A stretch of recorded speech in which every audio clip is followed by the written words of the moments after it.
తనికెళ్ళ భరణి గారు తెలంగాణ భాషపై మక్కువతో సినిమాల్లో డైలాగులు రాశారు, సినిమాల్లో డైలాగులు చెప్పారు. అలాగే ఓల్డ్ సిటీ స్లాంగ్లో ఆటకథరా శివ అనే కావ్యం రాసి ఎంతో పేరు తెచ్చుకున్నారు.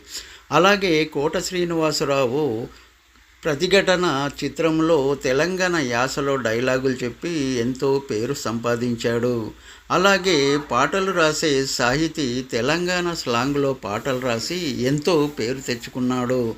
అలాగే ద్రవిడ యూనివర్సిటీలో ప్రొఫెసర్గా పనిచేసిన పులికొండ సుబ్బాచారి కుమ్రవెల్లి మల్లన్న ఒగ్గు కథను రికార్డు చేసి పుస్తకంగా వేసి ఎంతో పేరు తెచ్చుకున్నాడు. అలాగే ప్రవచనకర్త డాక్టర్ గరికపాటి నరసింహారావు తెలంగాణ భాషను పరిశీలన చేసి ఇది స్వచ్ఛమైన గ్రాంధిక భాష అని తేల్చాడు.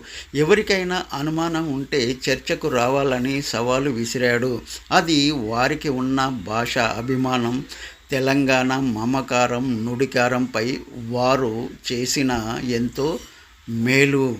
తెలంగాణ వాళ్ళే ఔర అనిపించుకునేలాగా వాళ్ళు పేరు ప్రఖ్యాతలు సంపాదించారు. అది భాషపై ఉన్న అభిమానమే కానీ వేరే ఉద్దేశం కాదు. Thanks for watching.